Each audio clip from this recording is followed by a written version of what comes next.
불가능한 마술에 매혹. 그렇지 않고도 당첨 복권인지 아닌지를 알 수 있대.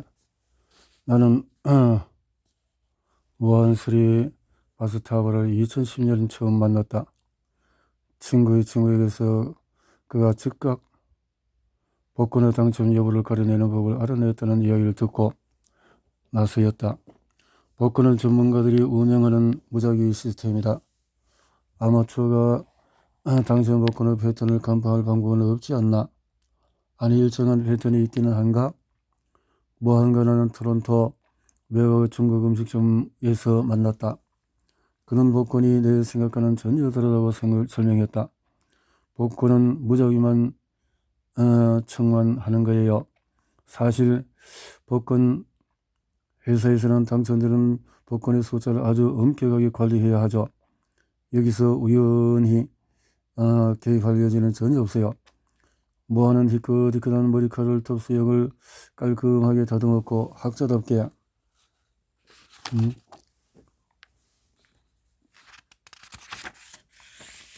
옷차림에는 무심했다. 그는 지질학 통계 전문가로 전 세계 기업의 요청에 따라서 지하에 묻힌 자산가치를 평가하는 일을 했다. 여기저기 흩어진 데이터와 거대 지질학을 토대로 몽골 사막 아래에 묻힌 금의 양이 얼마나 되는지 알 수 없는 정보를 추론하는 일이었다. 모하는 앨리스 먼로, 문학, 캐나다의 소설가, 귀금속의 역사, 통계 등 좋아하는 주제에 관해서 이야기할 때 단어끼리 서로 부딪힐 정도로 말이 빨라진다. 생각의 속도가 말보다 훨씬 빠른 듯하다. 모한의 사연은 2003년 6월 스쿼시를 같이 치던 친구에게 복권 몇 장을 선물 받으며 시작된다. 그는 복권을 긁어 나온 숫자를 이면의 알고리즘에 외려됐다. 각기 다른 복권을 수백 장 만들어내면서 무슨 수로 당첨금의 비율을 정확하게 유지하는 걸까? 복권 사업은 엄격한 규제를 받으며 대개 판매 금액의 최소 50%를 당첨금으로 할당해야 한다. 모하는 통계 문제를 앞에 두고 잠시 끙끙대다가 이내 그럴듯한 해답을 얻었다. 복권이라는 소프트웨어의 작동 방식을 정확히 파악했다고 생각했다. 이틀 아침에 모하는 복권에 대해서는 까맣게 잊고 평소처럼 직장으로 출근했다. 하지만 그날 저녁 퇴근길에 희한한 일이 벌어졌다. 내가 무슨 목소리를 듣고 그러는 사람이 전혀 아니거든요. 모한이 말했다. 그런데 그날 저녁에 갑자기 머릿속 깊은 곳에서 조그만 목소리가 들렸어요. 그 목소리가 한 말은 절대 잊지 못할 거예요. 그렇게 하면은 그 알고리즘으로 하면은 오리가 드러날 거야. 게임의 오리가 드러날 거라고. 너는 나무를 불어서 복권 당첨금을 싹쓸이 할 수 있을 거야. 북아메리카에서 복권은 연간 830억 달러 규모의 사업이다. 그 규모만으로도 모하는 그의 머릿속에서 들린 목소리가 헛소리일 것이라고 확신할 수 있었다. 나도 내가 복권에 암호를 풀었을 리가 없다고 생각했어요. 내가 퇴근길에 우연히 그런 거대한 오리를 발견했을 리가 없다고 말이죠. 하지만 그 목소리는 잠잠해질 줄을 몰랐다. 모하는 잠을 설치다가 결국 자리에서 일어났다. 몇 시간 뒤에 그는 머릿속에서 들린 목소리가 맞았다는 사실을 깨달았다. 정말로 즉석 복권의 암호를 풀 수 있었다. 결정적인 정보는 복권에 적힌 숫자에 담겨 있었다. 음박 코팅을 긁을 필요 없이 비밀 코드만 알면 당첨 복권인지 아닌지 바로 알 수 있었다. 비밀로 주거니 없이 만큼 간단했다. 하나의 복권에는 9개의 숫자가 적힌 8개의 판이 있고 총 이렇게 있어서 그러고 보니 일부 숫자는 중복이 된다. 17은 3번이고 38은 2번 등장하는 식이다. 하지만 딱 한 번만 쓰인 숫자도 있었는데 바로 그 숫자가 당첨 복권을 가려내는 열쇠였다. 숫자들 자체는 그보다도 더 무의미할 수 없었어요. 하지만은 숫자의 반복에 모든 정보가 담겨 있었죠. 모아는 한 번만 쓰인 숫자의 음악 코팅 아래에는 거의 언제나 반복된 수가 등장하다는 사실을 발견했다. 한 번만 쓰인 숫자가 세 칸에 일렬로 적혀 있다면 당첨일 확률은 거의 100%였다. 다음날 모아는 출근길에 주소지에 세들여서 복권을 몇 장 더 샀다. 이 복권들 역시 당첨 여부를 폭로하는 패턴을 지니고 있었다. 다음날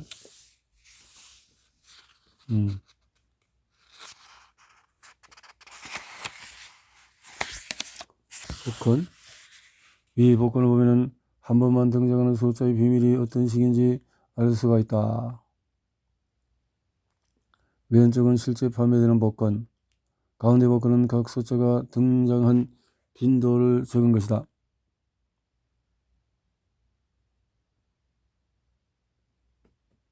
오른쪽 복권에는 복권에 딱 한 번만 등장하는 3개의 숫자, 한 줄로 나란히 있는 칸이 검게 표시되어 있다.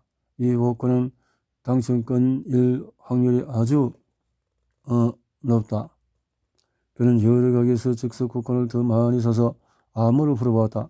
그 결과 약 90%의 확률로 당첨권을 가려낼 수 있었다. 뭐하는 이 위험한 정보로 무엇을 했을까? 처음에는 당첨금을 끌고 뭘까 하는 유혹도 느꼈다. 하지만 그러기 위해서는 종일 이 편의점 저 편의점을 돌아다니며 복권을 일일이 확인해야 했다. 그는 원래 하던 일이 더 마음에 들었다. 게다가 그것은 당첨을 기대하며 복권을 사는 다른 사람들에게 불공평한 일이었다. 결국 그는 온타리오 복권사업부의 공무원으로 일하며 문제를 해결하는 쪽으로 선택했다. 모아는 그 후에 콜로라도 즉석 복권, 슈퍼 빙고 게임 등 다른 복권들의 비밀도 알아냈다.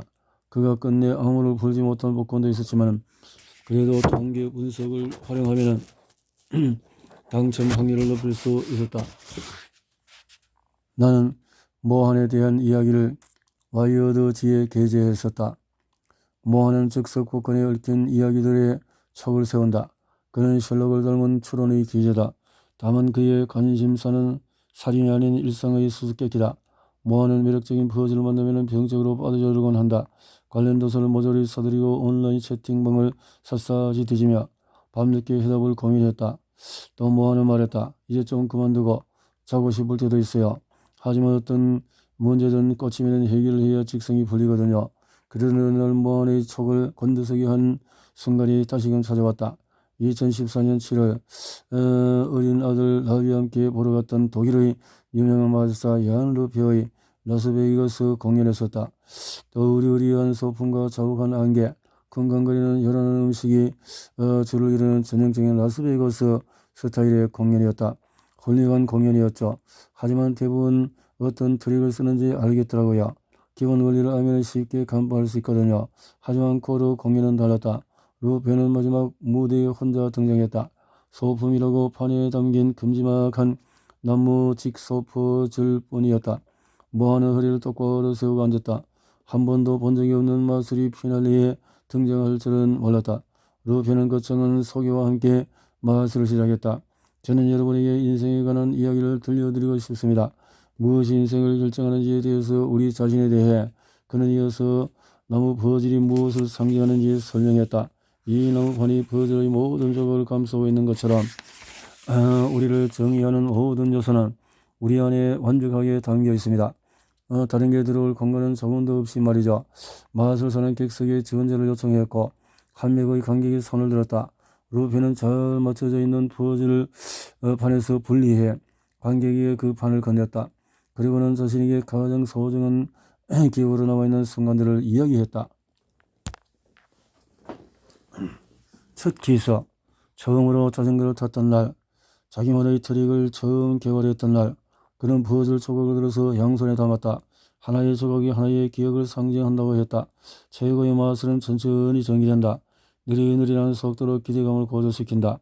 루페는 인생에 대해서 진부한 설명을 늘어놓은 앙코르 공연의 초반 몇 분 동안에 관객들은 과연 어떤 마술을 보게 될지 감도 잡지 못했다. 루페는 말을 끝낸 뒤 해체된 퍼즐 조각을 다시 맞추기 시작했다. 그는 오묘한 미소를 지었다.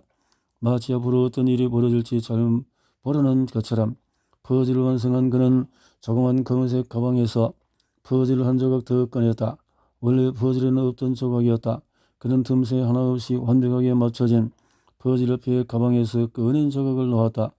자를 내고 그린 듯한 반듯한 직사각형 퍼즐에는 끼어들 틈이라고는 없었다. 루페는 퍼즐을 다시 해체해서 휘리릭 섞더니 한 번 더 퍼즐을 맞추기 시작했다. 10초 만에 다시 완성된 퍼즐에는 아까의 그 새로운 조각이 포함되어 있었다. 루페는 관객들이 마술을 알아차릴 수 있도록 잠깐 뜸을 들였다. 새로 추가한 나무 조각을 넣어서 완벽히 같은 모양의 퍼즐을 완성한 것이었다. 루페는 만족스러운 표정을 지었다. 절대로 무엇이든지 당연하게 생각하지 마세요. 그는 이렇게 경고하더니 검은색 가방에서 아까보다 더 커다란 퍼즐 조각 하나를 꺼냈다.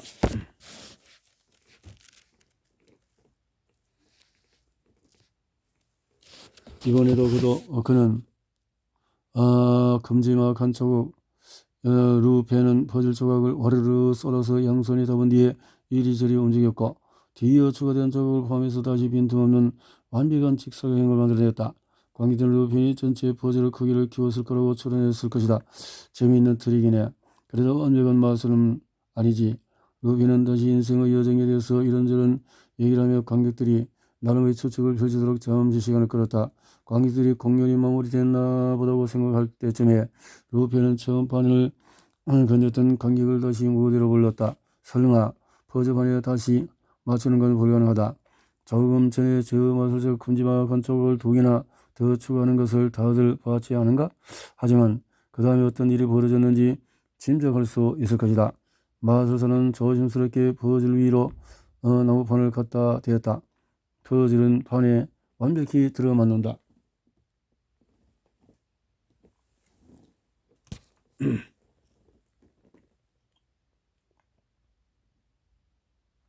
그 마술이 겉으로 인상적이었던 이유가 너무나 간단하다는 거였어요.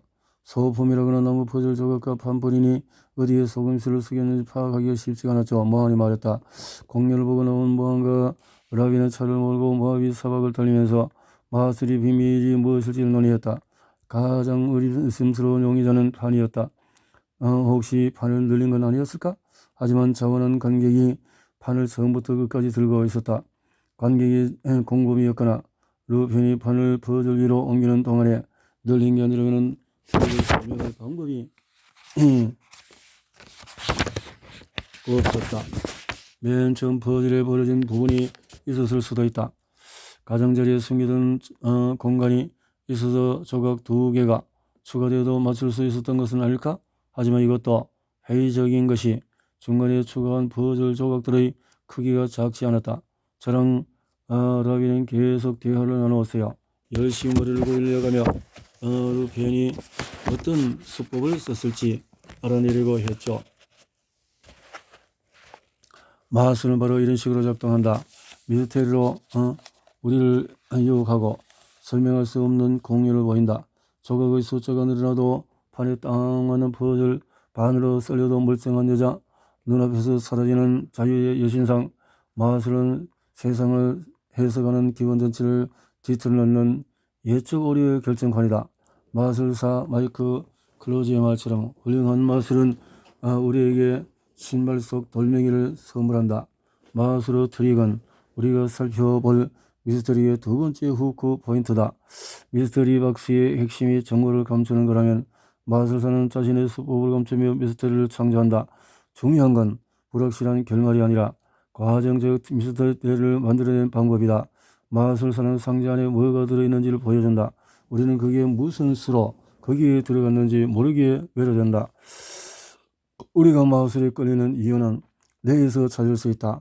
최근 독일의 신경과학자들은 비염자들을 fMRI 기계에 연결한 뒤에 짧은 마술 영상을 보여주는 실험을 진행했다. 영상 속 마술사는 머그잔에 물을 붓는다. 물이 머그잔 위에서 손을 흔든 뒤에 테이블 위에 머그잔을 거꾸로 들자 물이 얼음으로 바뀌어 나온다. 다른 영상에서는 마술사가 허공으로 던진 오렌지가 난데없이 사기로 바뀐다. 동전이 사라지고 카드가 바뀌고 달걀이 튀어오르고 공이 공정 부양을 한다. 연구자들은 마술이 어떻게 신경계의 변화를 유도하는지 관찰하기 위해서 경험하는 마술사에게도 이 영상들을 보여주었다. 그 결과 중요한 2가지 사실을 밝혀졌다. 첫 번째는 뇌에서 인지 충돌과 종오류 감지를 관장하는 전전두엽 피질과 전두회가 활성화되었다는 것이다. 이 부위는 예상하지 못했던 반전이나 허공으로 쓰러진 동전에 관한 생각을 처리하는 데 관여하는 가장 중요한 신경으로 신경과학자들은 때로 이 부위를 흑 미친 혈이라고 부른다. 하지만 단순히 예측을 깨는 것이 최고의 마술은 아니다. FMRI 데이터에 따르면 마술을 보는 동안의 사람들에 대해서는 미성핵이라는 영역도 계속 활성화되었다. 미성핵은 도파민계에서 결정적인 역할을 한다. 이 영역 덕분에 우리는 마술을 속임수나 사기가 아닌 놀라움으로 받아들인다. 단순한 공연 이상으로 느낀다. 반면에 마술사들은 마술 영상을 보아도 미성핵의 움직임에 변화가 없었다.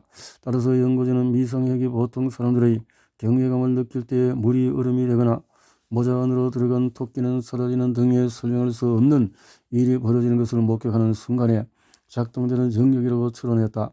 마술사들은 마술 영상을 보고 놀랄 게 없었다. 직접 해봤던 것들이었으니까. 흑 미친 해로와 미성액이 동시에 활성화된다는 사실은 사람을 홀리는 것이 마술의 본질임을 증명한다. 우리는 세계의 법칙에 어긋나는 명백한 오류를 목격하지만 부조를 엉그리려고 하지 않는다. 오히려 미스터리에 적극적으로 관심을 기울인다. 신경과 자, 구스타프 코는 이렇게 주장했다. 마술 체험의 중심에는 인지 충돌이 자리 잡고 있고 체험이 강렬할수록 충돌도 강해진다. 누구도 불가능한 사건을 인식하는 데서 오는 경외감을 체험하는 게 마술이다. 여기서 미스터리는 행위자의 정체가 아니다. 그가 도대체 어떤 수로 그 일을 해냈는가다. 하지만 여기서도 큰 질문을 제기할 수 있다. 마술을 해석하기 어려운 이유는 뭘까? 고작 몇 가지 기술로 구성되는 마술의 수법을 왜 간파하기 어려운 걸까? 가장 큰 이유는 기능적인 고착이라는 우리의 인지 편향 때문이다. 즉 우리는 하나의 물건이 우리에게 익숙한 방식으로만 쓰일 거라고 가정한다. 모자는 머리에 쓰는 물건이다. 안에 토끼가 들어갈 만한 공간이 숨겨져 있을 리가 없다. 관의 비밀의 문이 신발에 자석이 달려 있을 리가 없다. 이런 물건들은 너무나 일상적이기 때문에 다르게 쓰거나 특이한 방식으로 변형할 방법을 떠올리기가 쉽지가 않다. 마술사는 이와 같은 맹점을 이용한다. 찰스 모리슨 19세기 후반에 가장 위대한 마술사로 손꼽혔던 사람이다. 모리슨 처음에 독심술로 마술을 시작했다. 모리슨 누이 릴리안이 안대를 끼고 무대에 앉아있으면 모리슨 객석을 이리저리 옮겨다니며 사람들에게 주머니나 핸드백에 든 물건을 보여달라고 했다. 그러면 릴리안이 그가 무엇을 보고 있는지 알아맞혔다. 기존의 마술사들은 누가 들어도 뻔한 암호를 썼다. 객석으로 나가서 사람들과 주고받는 농담을 통해서 답을 알려준 것이다. 하지만 모릿과 릴리안은 쓸데없는 대화는 모두 없앤다. 그렇다면 릴리안은 무슨 수로 모릿이 뭘 보고 있는지 알아낼 수 있었을까? 모릿은 관계 소지품을 하나 고른 뒤에 발로 바닥을 치는 식으로 또렷한 소리를 냈다. 그건 모릿과 릴리안 사이의 신호였다. 둘은 동시에 속으로 숫자를 세다가 또 다른 소리 신호와 함께 세기를 멈추었다. 아마 모릿이 기침을 하거나 고맙습니다 라는 말과 함께 주인에게 소지품을 돌려주었을 것이다. 릴리안은 두 신호 사이에 흐른 시간을 근거로 그가 어떤 물건을 들고 있었는지 파악했다. 4초면 지갑, 12초면 은시계, 이런 식이었다. 일말의 실수도 있어서는 안 되었다. 한 박자만 어긋나도 먹거리가 담배값으로 바뀌었으니까. 이들의 마술은 기능적인 고착 덕분에 가능했다. 관객들은 정적이 암호라는 것을 상상조차 하지 못했다. 모리스의 가장 유명한 기술은 증발 마술이었다. 이 마술은 광대 옷을 입은 조스가 솔로몬이라는 회색 노스의 목줄을 잡고 등장하며 시작한다. 조스는 솔로몬을 그 나무 상자에 들어가게 하고 이때 솔로몬은 들어가기 싫다는 듯이 반응을 하는데 이건 사실 관객들을 웃기기 위한 훈련된 행동이었다. 문을 잠근다. 모리스는 상자에 비밀문이 없다는 것을 강조하기 위해 상자를 바닥에서 살짝 들어올려서 고정해 두었다. 몇 초 뒤에 모릿이 문을 열고 상자 안을 보여준다. 노새는 사라지고 없다. 하지만 솔로몬은 잠깐 감추어진 것일 뿐 계속 상자 안에 있었다. 그건 평범한 상자가 아니었다.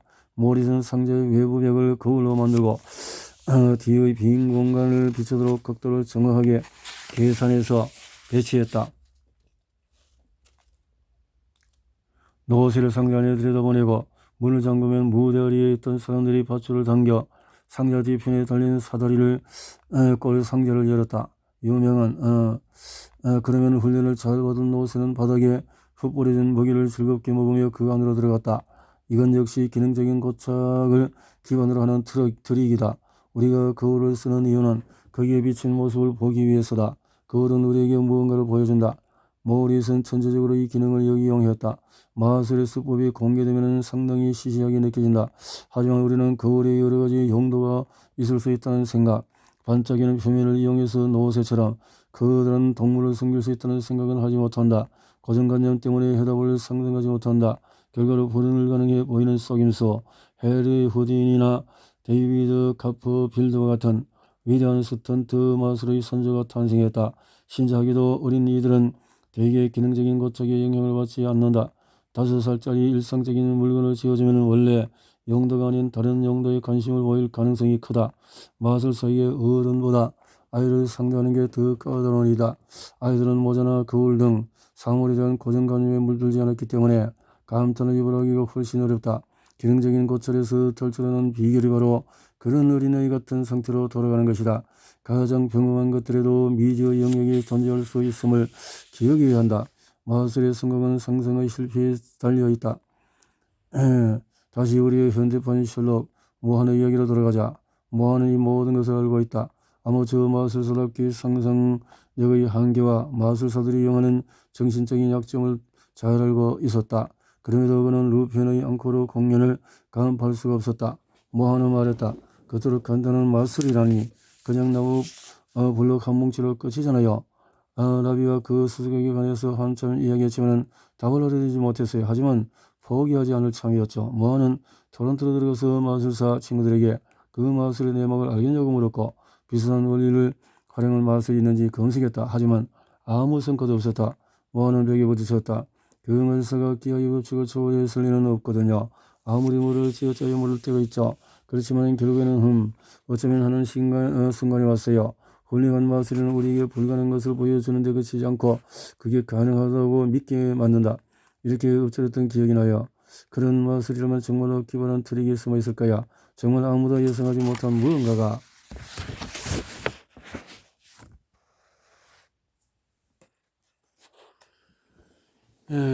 마술. 호크니의 가설과 대가들의 소묘법. 모든 마술은 실시간으로 진행되는 심리 실험이다. 마술 관객간의 심리전이자 마술사의 트릭이 감춰진 공중고개다. 마술은 속임수가 펼쳐지고 있다는 것을 아는 우리를 속여야 한다. 마술은 트릭을 숨겨야 관심을 유지할 수 있는 예술 장르 중에서도 최극단에 있다. 철학자 데오더 아도르는 이렇게 표현했다. 예술은 진짜라는 거짓말에서 파생된 마술이다. 영화를 예를 들어보자.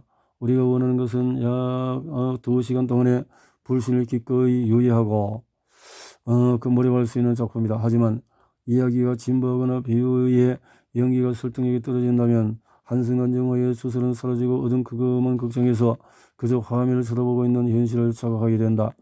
마치 오즈의 마법사의 무대 뒤편에 와 있는 것처럼 몰입의 마법이라는 게 이렇듯이 아슬아슬하다. 그림은 또 어떤가? 이렇게 자, 인간의 손으로 어쩌면 실물과 똑같은 묘사를 할 수 있는지 놀라워했다. 르네상스 건축 형식 창시자 산타마리아 대성당 일찌감치 그런 방면에서 성실을 발휘한 인물이었다. 이건 무슨 수로 가능했을까? 그의 그림이 정확할 수 있었던 것은 원근법 즉 중심점에서 벗어나온 그 격자 덕분이었다. 브루넬리스 키는 고대 그림 원근법이 틀렸다는 것을 간파했다. 르네상스 예술의 지대, 그래서 신비로운 착시현상, 격자, 세례당 그림과 진짜 세례당이 놀랍도록 똑같이 보였던 것이다. 근사한 날짜의 관객들은 매료되었다. 이런 마술들. 하지만 세상에는 언제나 지금보다 더 실물에 가깝게 대상을 묘사할 수 있는 대형이 등장했다. 때는 1999년 화가 데이비드 호크니는 런던 미술관에서 열린 프랑스의 신고전주의 화가 관람하고 있었다. 이거 앤디 워홀의 성이잖아. 뜻밖의 발견이었다. 호크니는 워홀이 환등기로 상을 띄워놓고 그걸 종이에 떨어서 그린 소묘 작품이 많다는 것을 알고 있었다. 이런 편법을 쓰면은 소재와 그 그림자가 하나의 선으로 연결되며 누가 봐도 알 수 있는 증거가 나왔다. 이런 식으로 도구를 쓰지 않을 때는 대개의 형체를 잡은 뒤에 그림자를 개별적으로 그린다. 호크니는 앵그르의 소묘가 우호를 따라서 그린 그림과 비슷한 특징이 많다는 것을 알아차렸다. 모든 선이 한 호흡에 시작하고 끝났다고 추측할 수 있을 만큼 빠른 속도로 그린 그림이었다. 호크니는 앵그르의 소묘도 우호의 방식처럼 무언가를 따라서 그린 그림이라고 생각할 수밖에 없었다. 하지만 무엇으로 어떻게 따라서 그린 걸까? 우호는 환등기에 전등을 달았지만 앵그르가 활동하던 시기는 촛불이 마지막으로 쓰이던 19세기 초반이었다. 그는 당시 활용하던 기술을 조사한 결과 앵그르가 카메라 루시드를 썼을 거라고 결론을 내렸다. 카메라 루시드는 금속 막대 끝에 프리즘을 매단 도구였다. 그리려는 대상 앞에 자 이런 앵그르뿐만이 아니었다. 이런 식으로 해서 디테일한 것을 찾았다. 하지만 작품의 구성은 기본적으로 오류투성이다.